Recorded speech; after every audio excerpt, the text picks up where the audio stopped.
Salut camarades, j'espère que vous allez bien, j'espère que vous vous portez à merveille. Alors, aujourd'hui, on va développer un sujet qui fâche, on va parler du conflit ukraino-russe. Comme vous le savez, le G7 s'est réuni dernièrement pour décider de l'aide à apporter à l'Ukraine, euh, question de l'aider face à l'invasion russe, ok?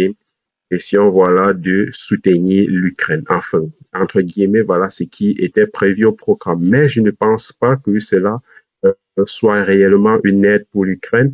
Nous allons développer tout cela après que je vous ai montré, voilà, un reportage de France 24, justement sur la question. Un accueil chaleureux pour Volodymyr Zelensky en Italie, alors que les dirigeants du G7 annoncent accorder un méga prêt à Kiev. 46 milliards d'euros, garantis par les futurs intérêts générés par les quelques 300 milliards d'euros d'actifs russes gelés par les pays du G7 et de l'Union européenne. Les premiers versements sont prévus avant la fin de l'année. Moscou dénonce un acte illégal. Cette initiative illégale revient à soutenir le régime de Kiev avec l'argent de quelqu'un d'autre, en menaçant de déséquilibrer complètement le système financier et de créer une crise cataclysmique. Objectif de l'enveloppe allouée à Kiev, reconstruire ses infrastructures dévastées par plus de 2 années d'invasion à grande échelle et renforcer sa défense. Les fondations ont été posées pour mettre l'Ukraine en position d'acquérir tout ce dont elle aura besoin dans l'avenir pour investir dans sa défense, mais aussi pour reconstruire ses infrastructures énergétiques. Alors que seuls les intérêts des avoirs russes seront mobilisés, le G7 laisse la porte ouverte à la confiscation pure et simple de ces avoirs. Une option que le ministre des Affaires étrangères ukrainien a appelée de ses vœux sur l'antenne de France 24. Nous devons encore parcourir le dernier kilomètre qui devrait nous mener à la saisie de tous les avoirs russes actuellement gelés dans les juridictions occidentales. Nous devons aller plus loin jusqu'à ce que la question soit réglée et que la Russie paie avec ses avoirs gelés pour les dommages qu'elle a infligés à l'Ukraine. Mais l'option suscite toujours la réticence des membres du G7, au premier rang desquels l'Union européenne qui craint d'importantes répercussions financières et juridiques si le Rubicon était franchi. Donc, voilà. Alors, pour ceux qui suivent ce conflit depuis le début, vous devez savoir qu'après un épuisement voilà, de l'Ukraine, Zelensky a demandé de l'aide voilà, aux pays occidentaux. Question de l'aider, du moins du côté financier, à soutenir cette bataille. Alors, suite à cela, le G7 s'est réuni. Il a été décidé d'accorder une aide à l'Ukraine, une aide de 46 milliards de dollars. Et cette aide, comme vous avez pu l'entendre au cours du reportage, est venue des avoirs russes qui ont été gelés en Europe. Il s'agit ici de 300 milliards de dollars russes qui ont été gelés. Les intérêts revenus, le retour sur intérêt de ces 300 milliards est revenu et donc on a décidé d'aider l'Ukraine dans sa bataille avec cela. Alors, j'ai quelques soucis à ce point parce que, voilà, il est question de savoir s'il s'agit réellement d'une aide ou bien d'un guet-apens. Est-ce que l'Occident serait en train de, voilà, en quelque sorte, piéger l'Ukraine? Je vous explique tout et après, vous n'aurez qu'à me dire ce que vous en pensez, OK? OK, nous sommes face à une Ukraine qui est en train de littéralement perdre la bataille contre la Russie. Et donc, qu'est-ce qui se passe? Il est question ici d'aider l'Ukraine à pouvoir continuer cette bataille. Peut-être suivi à un moment crucial parce que voilà, Zelensky était réellement à bout de souffle. Donc, le mot qui fâche dans tout ceci, c'est le mot prêt. Vous voyez, moi, je me pose une question assez simple. Si l'argent qui a été emprunté, ou plutôt l'argent qui est censé aider l'Ukraine vient des intérêts des avoirs russes qui ont été gelés. Et comme vous avez pu l'entendre sur le reportage, il est question de faire rembourser par la Russie à l'Ukraine tout ce qui a été détruit en Ukraine. Et donc, si réellement l'argent vient des intérêts, pourquoi est-ce qu'on parle de prêt? OK? Nous savons tous que l'Ukraine en ce moment est dans une phase vraiment impossible pour lui. D'ailleurs, la note de Moody, vous connaissez la société de notation Moody, a noté l'Ukraine au rang de CA, qui est littéralement le rang le plus faible. Et donc, l'Ukraine est littéralement incapable de rembourser une quelconque dette. OK? Et pourtant, ce qu'on constate, c'est que au lieu d'aider, parce que là, on parle réellement d'aide. Mais si on nous dit qu'on aide une personne qui est incapable de rembourser une quelconque dette et on lui fait des prêts. Je prends un exemple simple. Supposez que vous êtes là et il y a un de vos voisins qui vous aime bien, que vous aimez bien, qui vient vous dire, il est au chômage, hein, je préfère le préciser, il vient vous dire, bah, j'ai besoin de 500 euros pour m'acheter des fringues et draguer la voisine d'à côté. Tu peux me les emprunter, s'il te plaît, je te les remets dès que possible. Camarade, est-ce qu'il pourra vous rembourser cette dette? Est-ce qu'il pourra vous rembourser cette dette-là? Alors, soit vous l'aidez, bah, soit vous l'aidez pas, hein, soit vous l'aidez, soit vous l'aidez pas. Et je vais vous expliquer quel est l'impact géopolitique, quel est l'impact surtout au niveau économique. Nous sommes face à une Ukraine qui a un PIB qui est en train de réduire. Nous sommes face à une Ukraine qui mettra probablement des années à se remettre de ce conflit armé face à la Russie. Et pourtant, nous sommes en train d'emprunter de l'argent à cette Ukraine. Je vous explique un concept. Je vous explique le concept très simple, le piège qu'il y a derrière tout cela. Lorsqu'on emprunte une dette, lorsqu'on emprunte littéralement 50 milliards de dollars à l'Ukraine, je rappelle que la dette actuelle de l'Ukraine est de 152 milliards de dollars. Plus les 50 milliards qu'on vient de lui emprunter, nous sommes littéralement à 202 milliards de dollars de dette pour l'Ukraine. Est-ce que l'Ukraine sera capable de rembourser cette dette? Supposons que, prenons un scénario simple, un scénario où l'Ukraine remporte la bataille. Prenons un scénario simple où on se dit, OK, l'Ukraine a remporté la bataille face à la Russie. Il va falloir reconstruire l'Ukraine. Bien évidemment, il va falloir que l'Ukraine se remette de cette bataille, de ce conflit armé. Sauf que l'Ukraine n'a pas d'argent pour se remettre de ce conflit armé. Et là, qu'est-ce qu'il va falloir faire? Un Ukraine endetté, un Ukraine sans argent pour se remettre d'un conflit armé est un Ukraine qui ne peut pas se développer.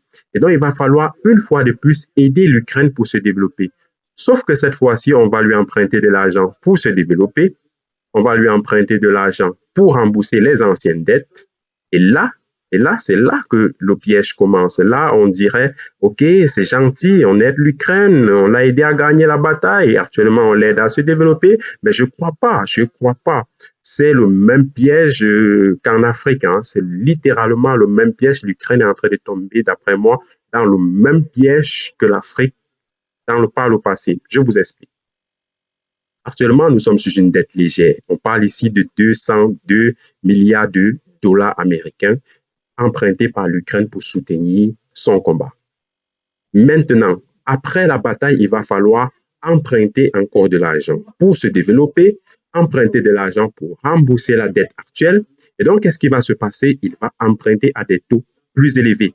Je rappelle ici que la note de l'Ukraine, d'après la société Moody's, est actuellement de CA, donc soit le rang le plus inférieur. Et on sait tous qu'avec une telle note, la capacité d'endettement devient très, très difficile. Et donc, il faut un taux d'intérêt très élevé pour pouvoir s'endetter. Ce qui fait que l'Ukraine va donc, après le conflit armé contre la Russie, s'endetter à un taux extrêmement élevé pour pouvoir se remettre. Sauf que ce taux élevé sera littéralement un piège, sera littéralement des chaînes mises au pied parce que plus il devra endetter pour rembourser, il se mettra dans un cycle infernal, dans un cercle vicieux où il emprunte sur des taux plus élevés pour rembourser des dettes plus légères, notamment un emprunt à un taux extrêmement élevé pour rembourser les dettes qu'il a dû traiter, qu'il a dû prendre pour soutenir son conflit. Alors, littéralement, sur ce plan-là, l'Ukraine n'a pas de choix. Hein. Nous sommes face à une Ukraine qui, soit il se met les chaînes aux pieds en prenant cette dette, soit il se laisse battre par la Russie. C'est assez simple. Donc, Zelensky a choisi de prendre la dette. Nous ne pouvons pas l'en tenir rigueur sur cela. Mais est-ce que vous pensez, ça c'est une question dont je me pose, est-ce que le G7 s'est réuni pour mettre des chaînes aux pieds de l'Ukraine? Je pense que c'est tout à fait possible. Lorsqu'on connaît les gens qu'on a, entre guillemets, au pouvoir, c'est tout à fait possible. OK? Nous sommes là, nous avons pris de l'argent qui venait des avoirs russes. Nous aurions pu tout simplement donner cet argent à l'Ukraine pour soutenir l'Ukraine. Et pourtant, on a encore utilisé le mot dette. Lorsqu'on utilise le mot prêt, ça veut tout simplement dire que ce n'est plus de l'aide. On n'est plus en train d'aider l'Ukraine, on est en train d'enchaîner l'Ukraine. OK? On est en train d'enchaîner l'Ukraine. Et ça va former dans le futur un cercle vicieux où l'Ukraine appartiendra à l'Occident, tout simplement. L'Ukraine appartiendra à l'Occident. Si jamais l'Ukraine réussit à repousser l'invasion russe, l'Ukraine ne sera plus aux Ukrainiens, mais à l'Occident. Pourquoi? Parce que tout l'argent qui sera produit, tout le PIB russe ne servira plus qu'à rembourser des dettes. Nous aurons des emprunts pour le développement, des emprunts pour rembourser d'autres emprunts, un cercle vicieux avec une note extrêmement inférieure qui fait en sorte que l'Ukraine est obligée d'emprunter à des taux extrêmement élevés dû à sa note très inférieure pour rembourser des dettes très légères. Et là, d'après moi, les amis, ça c'est une analyse globalement simple, mais je vais vous poser une question.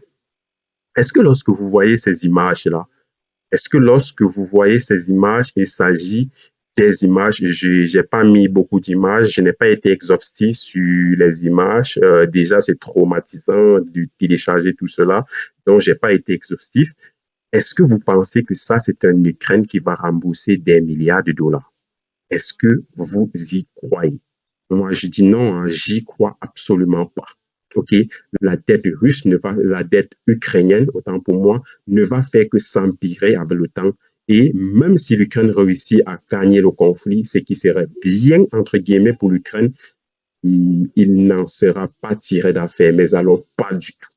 Pas du tout parce que, entre guillemets, je ne sais pas, peut-être que ils ont d'autres plans, peut-être que le G7 a un autre plan en arrière où il s'est dit, OK, on va continuer à aider l'Ukraine, on va continuer à emprunter de l'argent à l'Ukraine sans taux d'intérêt. Mais je ne pense pas que ces gens-là puissent faire ça. C'est littéralement, c'est limite impossible. C'est limite impossible.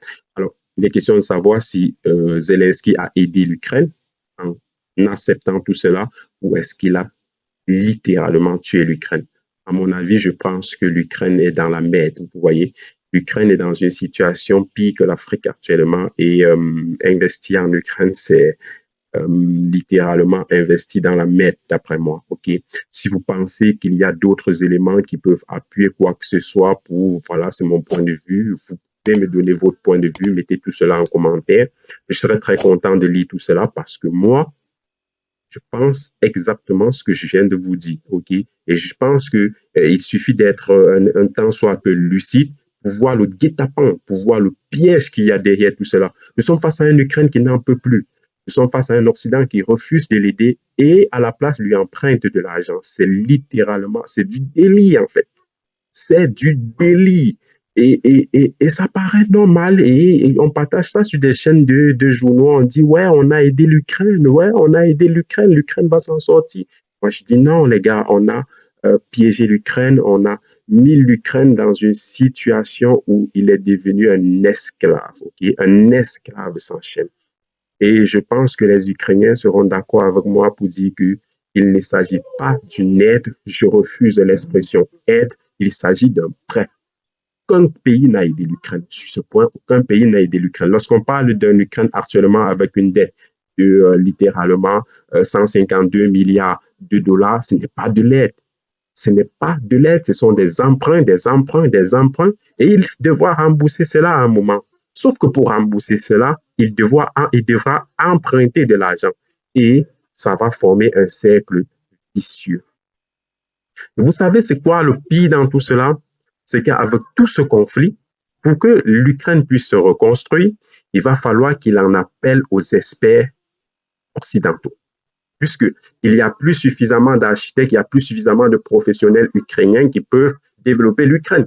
Il va donc falloir en appeler aux constructeurs, aux sociétés occidentaux. Et qu'est-ce qui va se passer? Il va emprunter de l'argent, il va donner aux sociétés occidentaux pour rebooster l'économie occidentale, pour que les sociétés occidentaux puissent revenir en Ukraine construire. Et là, vous constatez qu'il va s'endetter sans relancer son économie. Donc, il faudra littéralement des années après ce conflit pour que l'Ukraine puisse s'en remettre. Et pendant ce temps, qu'est-ce qui va donc se passer? Il va s'endetter à fond, les gars. Il va s'endetter à fond. En tout cas, c'est mon analyse. Si vous pensez que je me trompe, vous pouvez mettre cela en commentaire. Si vous pensez que c'est vrai ce que je dis, mettez cela en commentaire, mais d'après moi, c'est tout à fait logique, c'est tout à fait lucide. Nous sommes face à une Ukraine qui est dévastée, les gars. Je sais pas si vous regardez comme moi les images, mais c'est un truc de fou, en fait. Et voilà, ils se réunissent, ils ne veulent pas aider l'Ukraine et ils lui empruntent de l'argent. Sauf qu'ils savent très bien, comme nous, que l'Ukraine ne pourra pas rembourser cette dette. En tout cas, c'était tout hein, pour mon analyse. N'hésitez pas à mettre ce que vous pensez en commentaire. Laissez également un like si ça vous plaît. Vous savez, sur Boursempa, on développe des concepts en trading, sur la bourse, en finance. Et là, on parlait de géopolitique. Donc, n'hésitez surtout pas à liker si ça vous plaît, à vous abonner si vous aimez le trading parce que nous allons bientôt sortir de nouvelles vidéos. Allez, ciao les amis.